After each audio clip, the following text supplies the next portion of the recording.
Students, मैं SK Gupta SK जी ज्ञान ज्योति की ओर से आज आपके बीच उपस्थित हुआ हूँ।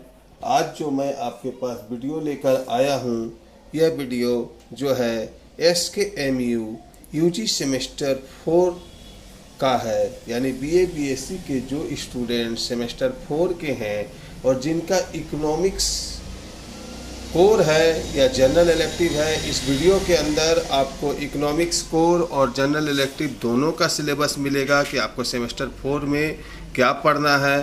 तो स्टूडेंट्स, देर ना करते हुए आइए वीडियो पर चलते हैं। लेकिन इसके पहले आपने चैनल को सब्सक्राइब नहीं किया है तो चैनल को सब्सक्राइब कर लें। वीडियो को अभी तक आपने लाइक नहीं किया है तो वीडियो को लाइक कर दे। और पूरा वीडियो देखने के बाद अगर आपको लगे कि यह वीडियो किसी अन्य स्टूडेंट्स के स्टडी में हेल्प कर सकता है तो आप ज़रूर से ज़रूर इस वीडियो को अपने व्हाट्सएप पर दोस्तों को ज़रूर से ज़रूर शेयर करें। धन्यवाद। आइए शुरू करते हैं। देखिए, इकोनॉमिक्स पहले हम कोर का सिलेबस देंगे, उसके बाद जनरल इलेक्टिव का देंगे। देखिए, इकोनॉमिक्स सेमेस्टर 4 में जो स्टूडेंट्स हैं वह पहली बार एग्जाम देने जा रहे हैं। अभी तक 3 तक ऐसे ही पास हुए हैं, आप जानते होंगे।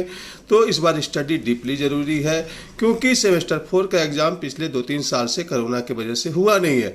इसलिए पूरा सिलेबस इम्पोर्टेंट है, कोई इम्पोर्टेंट क्वेश्चन नहीं है। तो हमारा 3 पेपर पढ़ना है इकोनॉमिक्स सेमेस्टर 4 में, कोर 8, कोर 9 और कोर 10 ऑनर्स वाले। तो यूनिट 1 में है मूल अवधारणाएं। 1 नंबर में आप देख रहे होंगे सेट थ्योरी। क्या पढ़ना है? सेट थ्योरी क्या है, सेट थ्योरी का संचालन कैसे होता है, इसके फायदे क्या हैं, ये आपको पढ़ना है। ठीक है। उसके बाद 2 नंबर में पढ़ रहे हैं आप चर और कार्य, समीकरण और समीकरणों की प्रणाली। उसके बाद 1.3 में है निर्देशांक ज्यामिति के तत्व, सीधी रेखा क्या है। और 1.4 में सजातीय कार्य, ये आपका यूनिट 1 में है। इसी का इंग्लिश हम आपको नीचे दिए हैं। जो स्टूडेंट्स इंग्लिश मीडियम से अगर आप सिलेबस की तैयारी कर रहे हैं अपने एग्जाम की, तो आप इंग्लिश से देख सकते हैं। 1.1 में है सेट थ्योरी। ठीक है, क्या है 1.1 में? सेट थ्योरी है, आप देख रहे हैं। और कॉन्सेप्ट एंड सेट ऑपरेशन। उसके बाद 1.2 में है variable and functions, variable and functions, equation and system of equations. 1.3 में है element of coordinate geometry, straight line. उसके बाद 1.4 में है होमोजेनियस फंक्शन। ठीक है, ये इंग्लिश में है और कुछ हिंदी में भी है। इसके बाद यूनिट 2 आ जाता है मेरा। यूनिट 2 में जो हमें पढ़ना है स्टूडेंट्स, वो देखते हैं। यूनिट 2 में हमें क्या पढ़ना है? यूनिट 2 में है पथरी। ठीक है, इसी का इंग्लिश में देखेंगे तो क्या होता है? कैलकुलस। ठीक है, कैलकुलस यूनिट 2 में पढ़ना है। ठीक है, पूरा मैथ है, कोर 8। ठीक है, इसीलिए थोड़ा ध्यान दे के पढ़ेंगे तो आपको समझ में अच्छा से आएगा, नहीं तो नहीं आएगा। ठीक है स्टूडेंट्स, आइए देर न करते हुए चलते हैं यूनिट 2 के सिलेबस पर। यूनिट 2 में पढ़ना है किसी फलन की सीमा और विभेदन, सरल और आंशिक अवधारणा, मैक्सिमा और मिनिमा अर्थशास्त्र में इनका उपयोग। ठीक है। उसके बाद एकाधिकार और पूर्ण प्रतियोगिता के तहत मूल्य निर्धारण, ये आपको यूनिट 2 में पढ़ना है। और है इसमें यूनिट 2 में 2.4 में पढ़ना है स्टूडेंट्स कुल लागत और कुल सीमांत और औसत लागत के बीच अंतर और संबंध। इससे क्वेश्चन रहेगा ही रहेगा, इसलिए इस लेसन को अच्छा से कर लीजिएगा। एक फलन का एकीकरण निश्चित और अनिश्चित, ये भी कर लीजिएगा, ये VBI यूनिट है। इंटीग्रल्स के आर्थिक अनुप्रयोग से कुल कार्य का प्राप्त करना।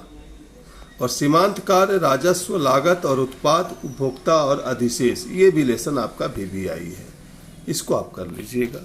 इसी का आप इंग्लिश देख रहे हैं, ये इंग्लिश वर्जन में है। जो स्टूडेंट्स इंग्लिश वर्जन से दे रहे हैं, यूनिट 2 का ये इंग्लिश वर्जन है जो आपके स्क्रीन पर दिखाया जा रहा है। 2.1 में है concept of limit of differentiation, simple and partial of a function. 2.2 में है maxima and minima, its application in economics. ठीक है। Pricing under monopoly and perfect competition, 2.4 में है inter relationship among total marginal and average cost and revenue, ये आप देख रहे होंगे। और 2.5 में है integration of function definite and indefinite. तो ये स्टूडेंट्स 2.6 में है economics application of integrals obtain total function from marginal function revenue cost and product consumer surplus. उसके बाद हमारा यूनिट 3 आ जाता है मैट्रिक्स और निर्धारण, विभिन्न प्रकार के अवयव मैट्रिक्स संचालन निर्धारक। 3.4 में मैट्रिक्स का व्यक्तिक्रमण और क्रेमर का नियम। ये क्रेमर का नियम जरूर कर लीजिएगा, ये बहुत इम्पोर्टेंट है, ठीक है। ये और ये जो है ये आपका ये दोनों VBI है, इसको जरूर कर लीजिएगा स्टूडेंट्स।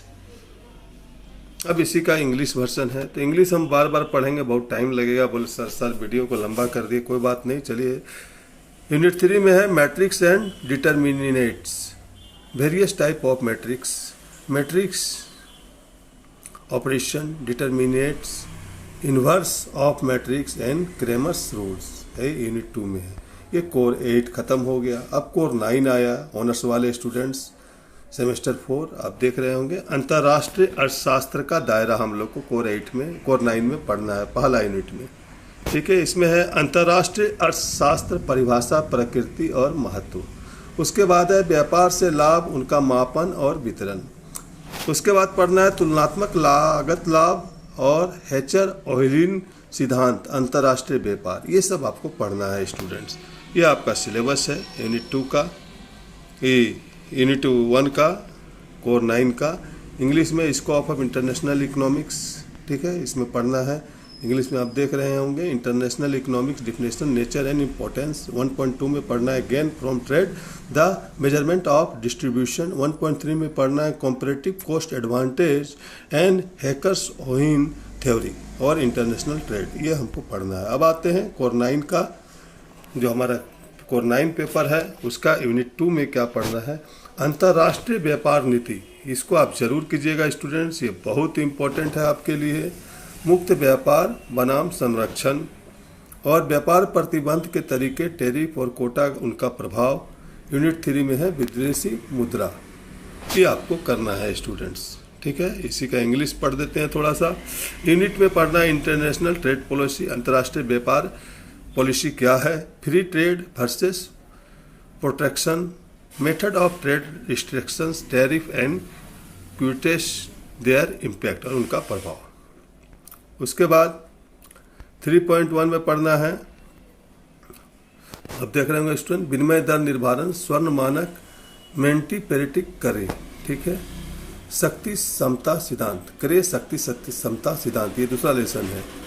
मुद्रा का अवमूल्यन और अवमूल्यन, मुद्रा का अवमूल्यन और अवमूल्यन, ये पढ़ना है। इसी का इंग्लिश में हम देखते हैं foreign exchange, exchange rate determination, gold standard, mint parity, purchasing power, parity theory, ये VBI है, ठीक है, पावर पैरिटी थ्योरी, ठीक है, ठीक है। क्रय शक्ति समता सिद्धांत, ये बहुत कर लीजिएगा, हिंदी वाले को बता रहे हैं। और 3.2 में आप देख रहे हैं स्टूडेंट्स, यहाँ पर है devolution and appreciation of currency, ठीक है। ये आपका कोर 9 चल रहा है, फिर इसमें यूनिट 4 है, बहुत बड़ा लेसन है। और अभी तक आपने अगर तैयारी शुरू नहीं किया है तो आप तैयारी शुरू कीजिए। अगर डिटेल में पढ़ेंगे तो जॉब लेंगे, अगर शॉर्टकट में गेस्ट पेपर से पढ़ेंगे, अगर माइंड को खुराक नहीं देंगे तो सिर्फ डिग्री लेंगे। इसीलिए हम लोग यूनिट 4 को शुरू करने जा रहे हैं, कोर 9 का। इसको हम लोग देखते हैं इसमें हमें पढ़ना क्या क्या है। सबसे पहले पढ़ना है स्टूडेंट्स व्यापार संतुलन और भुगतान संतुलन, ये VBI है। व्यापार संतुलन और के अवधारणाएं और घटक भुगतान। भुगतान संतुलन में संतुलन और असमानता और परिणाम। भुगतान संतुलन में असमानता के घाटे को ठीक करने के उपाय और भुगतान दे। अब इसी का इंग्लिश वर्जन में देखते हैं क्या है। Unit 4 balance of trade and balance of payment, ठीक, ये पढ़ना है। 4.1 में concept and component of balance of trade and balance of payment. 4.2 में equilibrium and disequilibrium of balance of payment and consequence of disequilibrium in balance of payment, measurement of correct deficit in balance payment. ये आपको पढ़ना है unit 4 में students. इसके बाद unit 5 है। Unit 5 में पढ़ना है आपको अंतर्राष्ट्रीय, आप देख रहे होंगे अपने स्क्रीन पर। यूनिट 5 में से 1 मिनट स्टूडेंट, थोड़ा सा डिस्टर्ब हो रहा है, स्क्रीन छोटा हो रहा है हमारा। हाँ, यूनिट 5 में पढ़ना है अंतर्राष्ट्रीय वित्तीय संस्थान और भारत, IMF के कार्य, विश्व बैंक क्या है, भारत के संदर्भ में व्यापार, विश्व व्यापार संगठन। ये सब बहुत इंपॉर्टेंट क्वेश्चन है। विश्व बैंक, IMF के कार्य, ये सब कर लीजिएगा। विदेशी पूंजी की आवश्यकता और महत्व, ये भी कर लीजिएगा, ये भी बहुत इंपॉर्टेंट है स्टूडेंट्स। तो हम समझ रहे हैं कि आपको समझ में आ रहा होगा कि आप पढ़ना नहीं पढ़ना आगे, और हम आपको गाइड करेंगे। इंग्लिश है। चलिए अब आते हैं कोर 10 में, यानी हमारा जो इकोनॉमिक्स के सेमेस्टर 4 के जो मेरा कोर 10 पेपर होगा, लास्ट पेपर होगा ऑनर्स का, ये है। 1 नंबर में पढ़ना है विकास और स्थिरता। विकास में विकास और स्थिरता के मुद्दे, विकास क्या है, विकास की स्थिरता और उसमें मुद्दे क्या क्या होते हैं, issue in growth, development and sustainability. उसके बाद विकास के कारक कौन कौन से हैं, ये पढ़ना है, ठीक है। और पूंजी निर्माण, भौतिक और मानव तकनीकी संस्थान, ये सब क्या है, इसके बारे में पढ़ना है स्टूडेंट्स। इसके बाद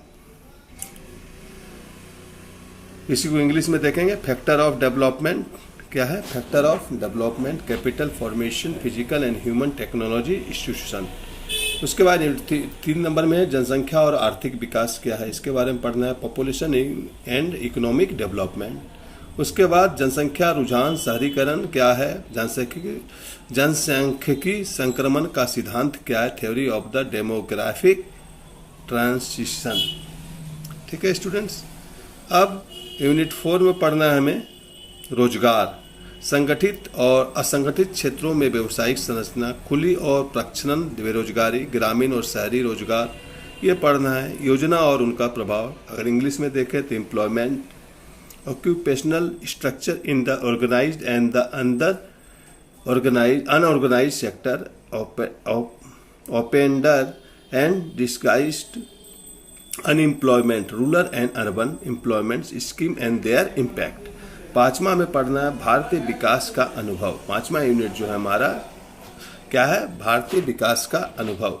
विकास, असमानता, गरीबी, प्रतिस्पर्धात्मकता का आलोचनात्मक मूल्यांकन और सुधारों के बाद का युग, बचत और निवेश क्या है, आंतरिक और की लामबंदी, महावित्त, मौद्रिक और राजकोषीय नीतियाँ, केंद्रीय राजस्व, वित्तीय, इस सब के बारे में आपको पढ़ना है स्टूडेंट्स यूनिट 5 में। इसी को इंग्लिश में देखते हैं क्या है। इंडियन डेवलपमेंट एक्सपीरियंस पढ़ना है। Critical evolution of growth, inequality, poverty and competitiveness, pre and post reforms era, saving and investment, mobilization of internet and external finance, monetary and fiscal policies, central state financial, ये आपको पढ़ना है। अब आते हैं, हमारा ये ऑनर्स का खत्म हो गया। अब हम लोग आएंगे जनरल इलेक्टिव के सिलेबस पर कि SKMU के UG सेमेस्टर 4 के जो एग्ज़ाम देने वाले हैं स्टूडेंट्स, उनका जनरल इलेक्टिव का सिलेबस क्या होगा। तो देर ना करते हुए आइए सिलेबस की ओर चले। जो जनरल इलेक्टिव के स्टूडेंट्स हैं वो बहुत देर से इंतज़ार कर रहे थे कि आखिर मेरा सिलेबस क्या होगा, ठीक है।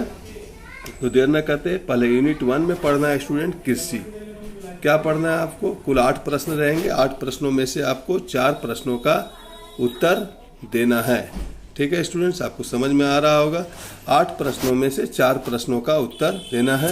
यहाँ आप देख रहे होंगे, ठीक है। यानी एक क्वेश्चन में आपको 20 मार्क्स मिलेगा, ऑब्जेक्टिव आपके मिलेंगे नहीं, ठीक है। तो एक कृषि में पढ़ना है, सबसे पहला पढ़ना है कृषि में हमको।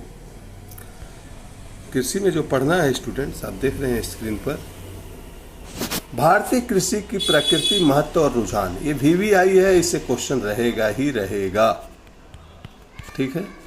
भूमि सुधार क्या है ये भी पढ़ कर लीजिएगा। नई कृषि रणनीति और हरित क्रांति क्या है ये सब पढ़ लीजिएगा। ग्रामीण ऋण क्या है। उसके बाद है यूनिट 2 में आते हैं हम लोग। यूनिट 2 में हम लोग को पढ़ना है उद्योग, इंडस्ट्री, ठीक है। उद्योग, ये देख रहे हैं ना, उद्योग, इंडस्ट्री। 2.1 में पढ़ना है योजना अवधि के दौरान औद्योगिक विकास, ये पढ़ना है। 1991 की औद्योगिक नीतियां क्या थी। बड़े पैमाने के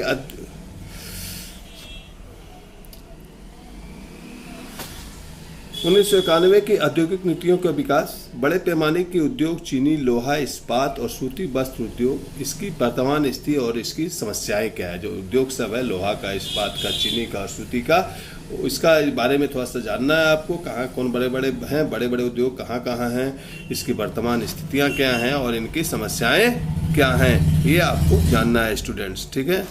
अब आगे देखते हैं स्टूडेंट्स क्या है। 2 पॉइंट क्लियर हो गया।